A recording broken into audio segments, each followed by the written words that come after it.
Hello everyone, welcome back. In this video, let me discuss about at the rate of before all annotation and at the rate of after all annotation, which was introduced in JUnit 5.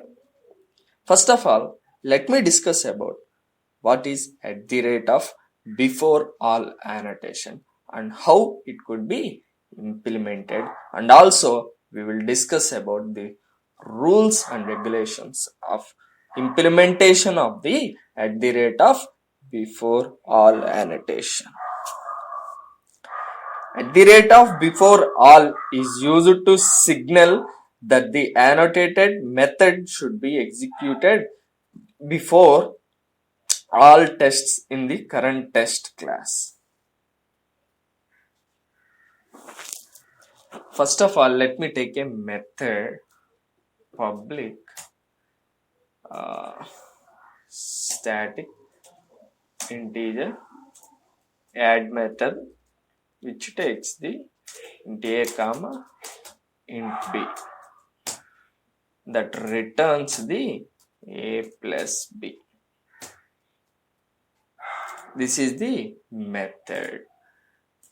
Open the test class, write the test method.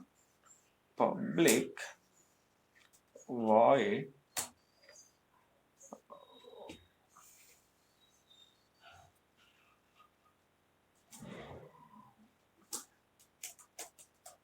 test add one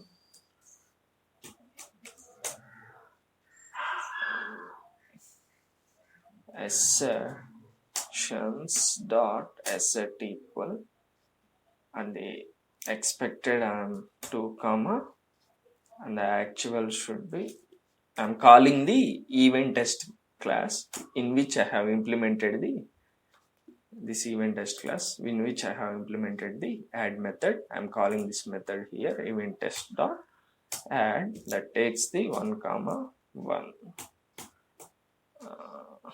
and out I'm printing the event test dot add that takes the 1 comma 1 and I will annotate this with at the rate of test. Copying this method, copy another time and that takes the add to add 3 and the expected I am taking it as 3 1 2 comma 1. Here I am taking this as 4 2 comma 2.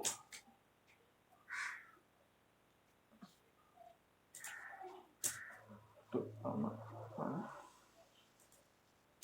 2 comma 2. I will write one method public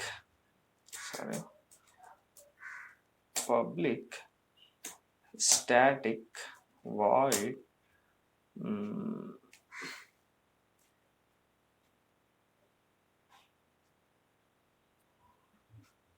setup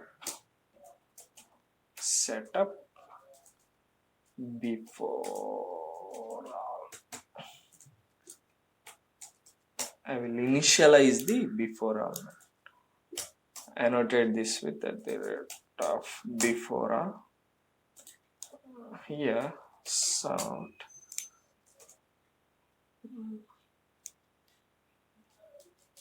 initializing before all. That's all.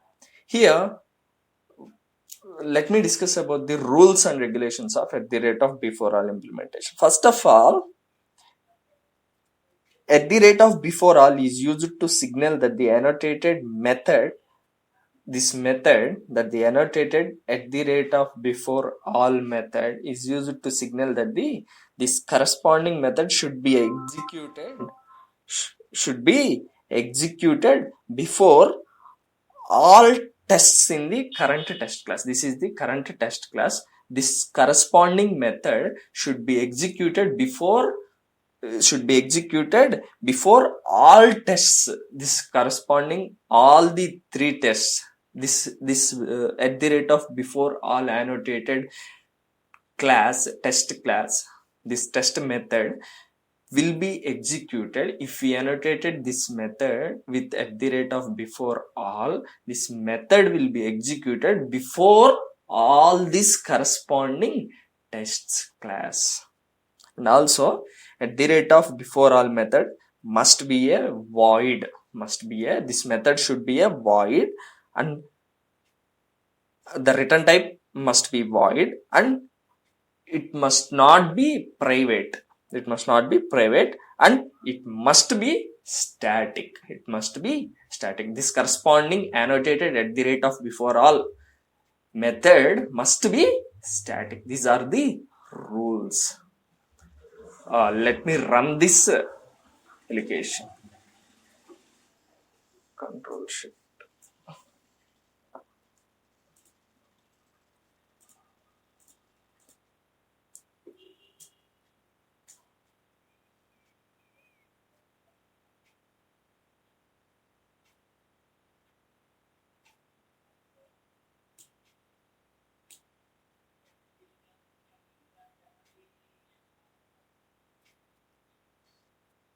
All the test cases has been passed,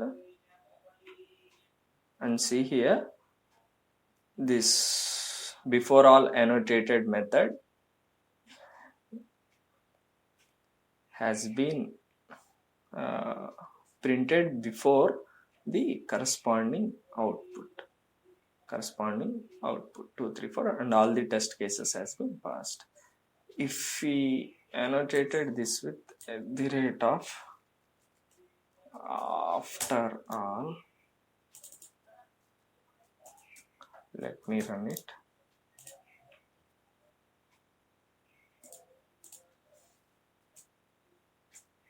And check the output again.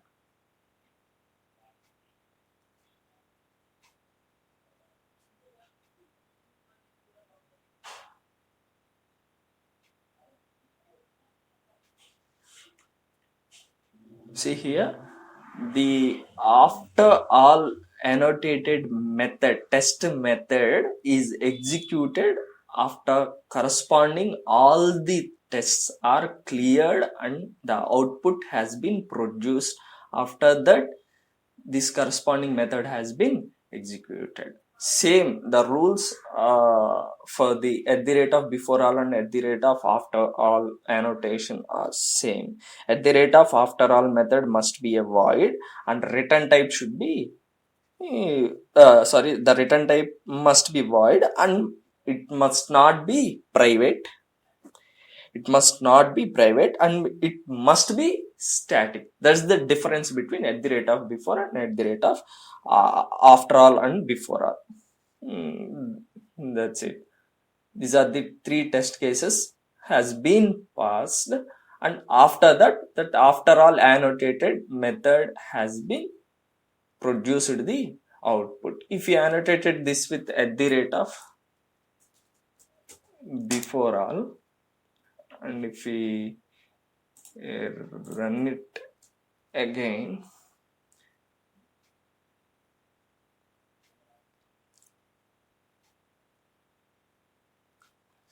see here, before all method, annotated method has been, all the test cases has been cleared and passed, and before all method has been the output has been produced, annotated method has been produced before the corresponding output. That's the difference between at the rate of before all and at the rate of after all.